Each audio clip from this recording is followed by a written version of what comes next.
This is Chris McDaniels. Like, subscribe to TNW Wrestling on YouTube. Subscribe to my other channel, Word of Chris, and subscribe to this channel, Chris McDaniels, and follow me on Twitter, Instagram, and both of my TikToks. I'll be down there in the description box.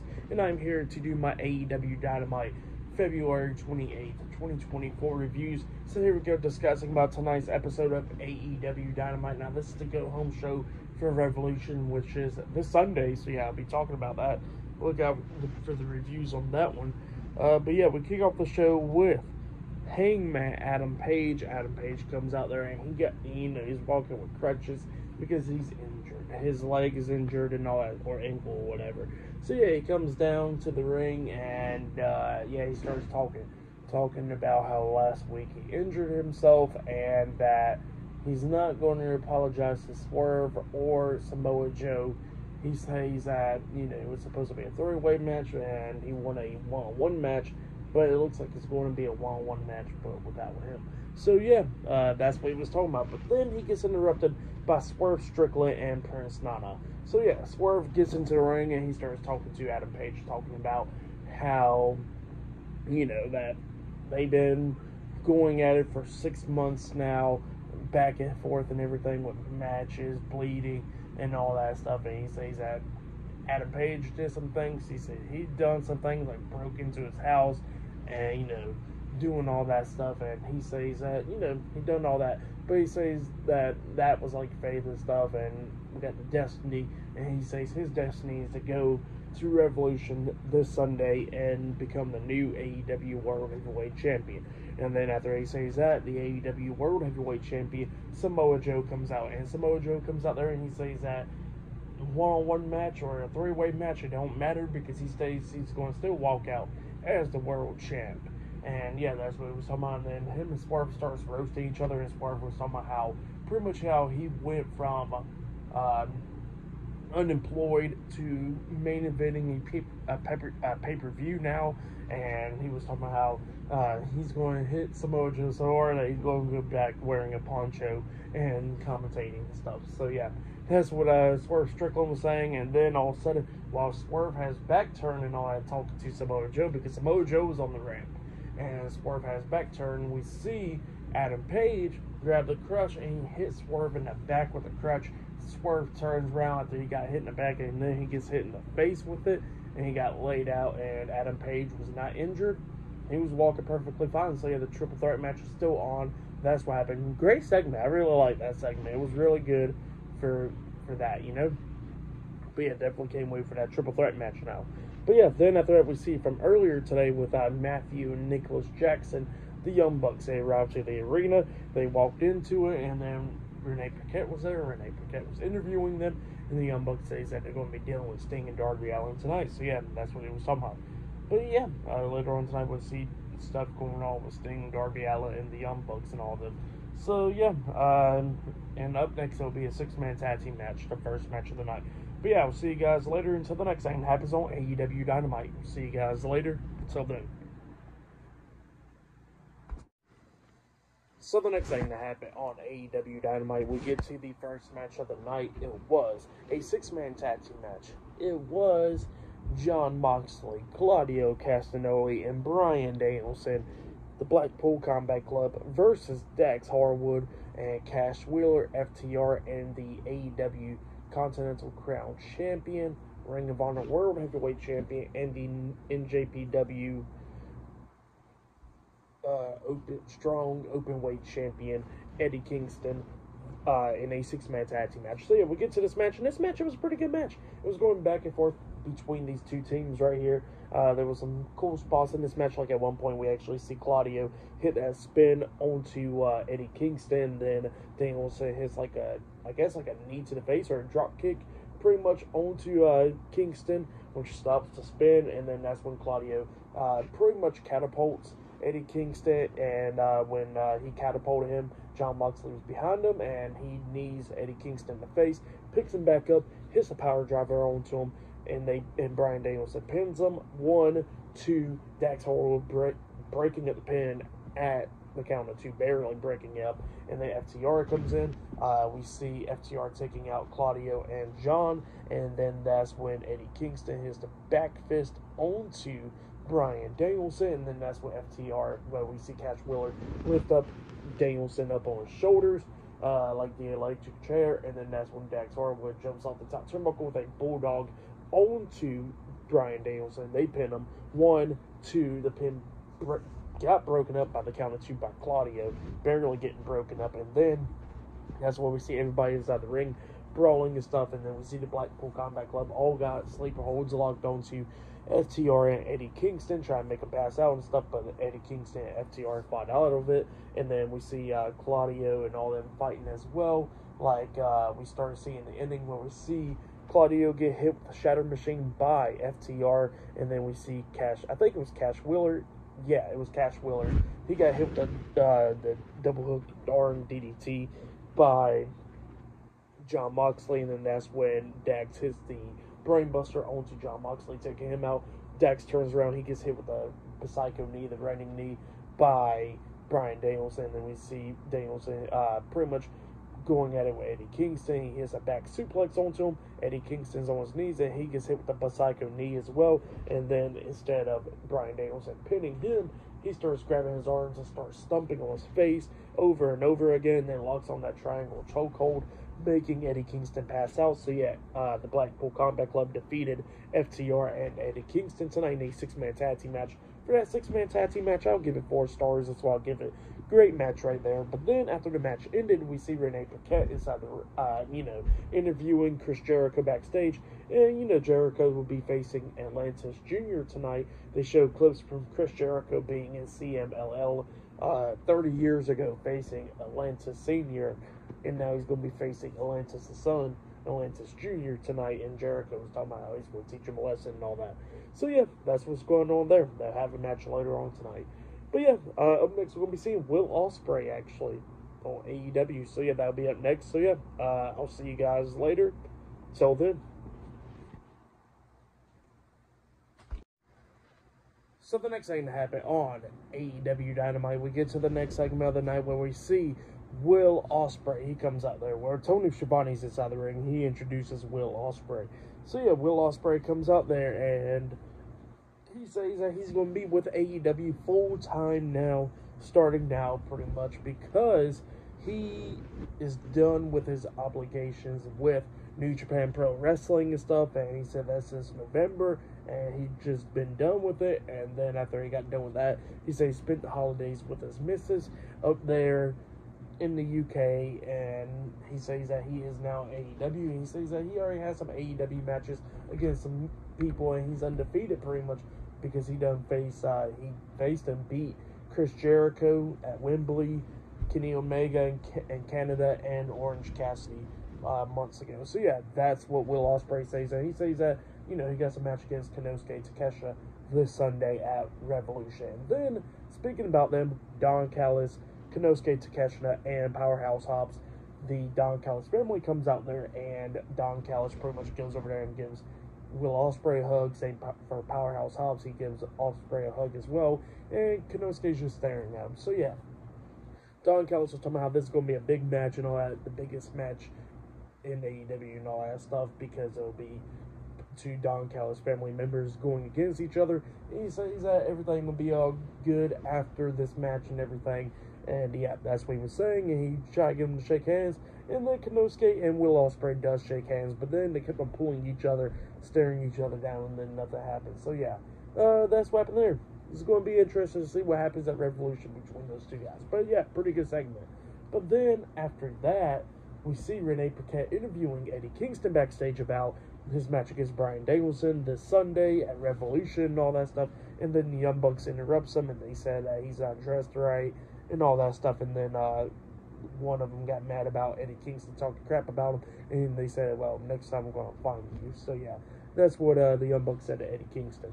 But yeah, up next we're going to be seeing Orange Cassidy versus Nick Wayne 1-on-1 for the AEW International Championship up next on Dynamite. So yeah, I'll see you guys later. Till then. So the next thing to happen on AEW Dynamite, we get to the next match of the night. It was the AEW International Champion Orange Cassidy versus Nick Wayne with the TNT Champion Christian Cage, Luchasaurus, and Nick Wayne's mom at ringside, and it was for the AEW International Championship. So yeah, we get to this match. This match, it was a pretty good match.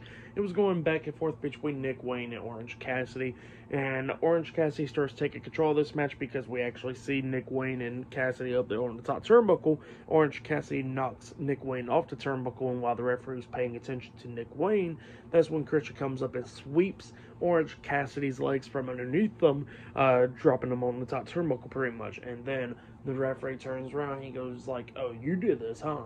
And Christian's trying to deny it, obviously, and then the referee kicks Christian, Luchasaurus, and Nick Wayne's mom out of ringside. So yeah, they got all upset, but they had to go backstage. And then we continue on with this match. It was going back and forth and everything. Nick Wayne starts taking control of this match, hitting a German suplex onto Orange Cassidy. And then he was trying to hit a Canadian Destroyer on Cassidy, but Cassidy reverses it into a beach break. He pins him. 1, 2. Nick Wayne barely kicks out at 2. Cassidy goes over there to the corner, setting up for the Orange Punch. But then all of a sudden, Matt Taven and Mike Bennett, the Undisputed Kingdom, comes down, and they start distracting Orange Cassidy like that. Nick Wayne comes up, pushing Cassidy into the turnbuckles, and then hits a dragon suplex onto him, pinning him. 1, 2. Orange Cassidy barely kicking out at 2. And then after that happened, we see Trent Beretta and Rocky Romero come running down, going at it with Matt Taven and Mike Bennett outside of the ring. And then Nick Wayne, while the referee was distracted by that, Nick Wayne starts exposing the turnbuckle, and then Daniel Garcia comes down, and Nick Wayne and Daniel Garcia is arguing. Nick Wayne turns around, he gets hit with the Orange Punch by Cassidy, and then Cassidy pins him for the 1, 2, 3. So yeah, Orange Cassidy defeated Nick Wayne tonight in a one-on-one match, and he has retained his AEW International Championship. That's what happened, but as soon as that match ends, he gets hit with a jumping knee to the face by Roderick Strong. Strong starts stomping on him and all that stuff up until Trent Beretta comes in, pushing Strong out of the ring. And yeah, Orange Cassidy and Trent Beretta, Rocky Romero, is standing tall inside the ring while the Undisputed Kingdom's outside the ring. So yeah, that's what happened there. Pretty good stuff for the match. What happened after the match, I'll give it all 3.5 stars. That's what I'll give it. But yeah, that's what happened there. But yeah, I'll see you guys later until the next thing that happens on AEW Dynamite. See you guys later. Till then. So the next thing to happen on AEW Dynamite, we get to the next match of the night. But before we talk about that next match, we got to talk about a segment that happened backstage. So here we see Renee Paquette interviewing the Bang Bang Scissor Gang, and they was talking about tag team matches and all that stuff, how they think they should do the Acclaim teaming up with Austin Gunn now, and that's what they're going to do. So yeah, that's what's going on there. But yeah, then we get to the next match of the night. It was Sky Blue with the TBS champion Julia Hart at ringside versus Chris Statlander with Stokely Hathaway and Willow Nightingale at ringside. And yeah, we get to this match, and this match was a good one. Sky Blue tried to do everything that she could do to try to beat, try to beat Chris Statlander. Same for Statlander doing the same. Statlander at one point picked up Sky Blue and tossed her over the barricade onto some people there, and then after that we see Julia Hart kept on trying to interfere and stuff, and Willow Nightingale got face to face with her at one point. But then we start getting through the ending of this match where we see Chris Statlander taking down Sky Blue, and then Stokely Hathaway's trying to give her a chain to hit Sky Blue with, and the referee's like looking, and Chris Statlander's like no. And Willow Nightingale and Stokely Hathaway's arguing about outside the ring, and Chris Statlander started hitting some super kicks onto Sky Blue, and then Sky Blue kicked her upside the head. It was just going back and forth while the referee's distracted by Stokely Hathaway and Willow Nightingale. And while that was going down, we see Julia Hart get into the ring, hitting Chris Statlander upside the head with the TBS Championship, and then Sky Blue hits Code Blue onto Chris Statlander, pinning her for the 3 count. So yeah, Sky Blue defeated Chris Statlander tonight in a one-on-one match.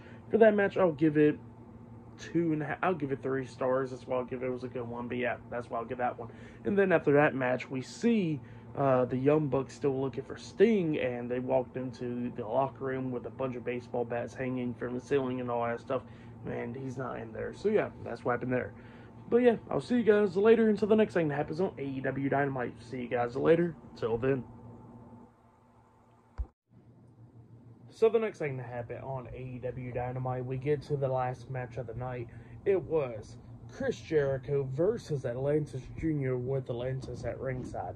So yeah, we get to this match. Chris Jericho comes out in his Lionheart attire, and not only that, he comes out with the Lionheart theme song as well. So he don't come out with Judas, he comes out to the Lionheart theme song.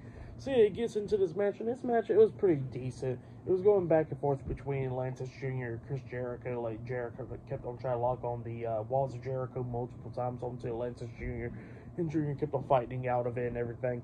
Eventually, at one point, they end up on the top turnbuckle, and Jericho's giving him some punches upside the head, and he hits a Hurricanrana onto Atlantis Jr. off the top turnbuckle, and then he waited for Atlantis Jr. to get back up, and he goes around and tries to hit the Judas effect onto him, but Atlantis Jr. ducks it, and then Atlantis Jr. picks up Jericho up on his shoulders like a torch rack position, and he starts spinning him around, about to hit his finisher move, but Jericho lands on his feet, trips him up, and then locks on the walls of Jericho. Atlantis Jr. then crawls to the ropes, like almost getting to it, but then Jericho pulls him back into the middle of the ring, and then before anything can happen, Atlantis threw in the towel, and stopped the match. So yeah, Chris Jericho defeated Atlantis Jr.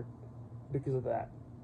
So yeah, apparently his dad knew that his son wouldn't tap out, so he's just doing the towel for him. So yeah, Chris Jericho picked up the win, showed some respect to both of them, gave Atlantis a hug, and shook Atlantis Jr.'s hand and all that stuff. It was good stuff. But yeah, for that match and stuff, I'll give it all 3 stars. I'll give it 3.5 stars. That's what I'll give it. But yeah, that's what happened there. But next, we're going to be seeing the Young Bucks on Dynamite up next. We're looking for Sting and Darby Allin. So yeah, that will be up next. And yeah, I will see you guys later. Till then. So the next thing that happened on AEW Dynamite, we get to the last segment of the night where we see Matthew and Nicholas Jackson, the Young Bucks, they come walking down to the ring pretty much, and they see a bunch of people wearing Sting masks in the crowd, and they think one of them Sting, so they took off one of the masks on one of the people, and it was just a regular guy. And then we see another guy behind that guy wearing a Sting mask. He removes the mask, and then it was Darby Allin. Darby Allin jumps over the barricade, going after the Young Bucks, beating the hell out of him and all that stuff. But obviously it's 2-on-1, so they started beating the hell out of him with some baseball bats and stuff.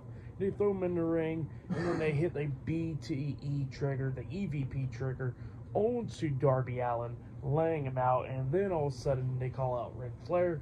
Ric Flair comes walking down. They got Darby Allin held up and stuff, and waiting for Ric Flair to get down to the ring. Ric Flair grabs a baseball bat, looks like he's about to hit Darby Allin up until he pokes, I think it was Nicholas in the eyes, and then he starts hitting Matthew with some chops and stuff, and then Nicholas comes up with a low blow from behind onto Ric Flair, and they both started stomping on him. And then all of a sudden Sting's theme song starts playing. The Young Bucks gets out of the ring, walks up the ramp and stuff, waiting for Sting to come on out, but instead of Sting coming out through the entranceway, we actually see Sting descending from the rafters, coming all the way down. Pretty cool moment, WCW moment, great stuff. And he's right there, and the Young Bucks comes running back down to the ramp after they realized Sting was there, and Sting starts going at it with them, and Darby Allin was as well. And then we see Sting and Nicholas inside the ring, and Sting hits a Scorpion Death drop onto him, laying him out, and Sting and Darby Allin standing tall with Ric Flair in the middle of the ring. So yeah, that's what happened there. Great segment, really liked it for match of the night. I gotta say, it was a 6-man tag team match with Blackpool Combat Club, FTR, Eddie Kingston. I would say that was match of the night right there. But yeah, tonight's episode, Dynamite, was a pretty good episode. Pretty good go-home show, I'll give it 8 stars. That's why I'll give it was a go. Actually, I'll give it 8.5 stars. The segments was really good. Like, definitely the last segment and the Adam Page segment. And there were some good matches as well. So yeah, 8.5 stars. That's why I'll give it. But yeah, I'll be talking about AEW Revolution this Sunday, Collision on Saturday, and Friday Night SmackDown this Friday. Look out for all those. But yeah, that has been my AEW Dynamite reviews. Like, subscribe to Team W Wrestling on YouTube. Subscribe to my other channel, Word of Chris, and subscribe to this channel, Chris McDaniels, and follow me on Twitter, Instagram, and both of my TikToks It'll be down there in the description box, and I'll see you guys later. Till then.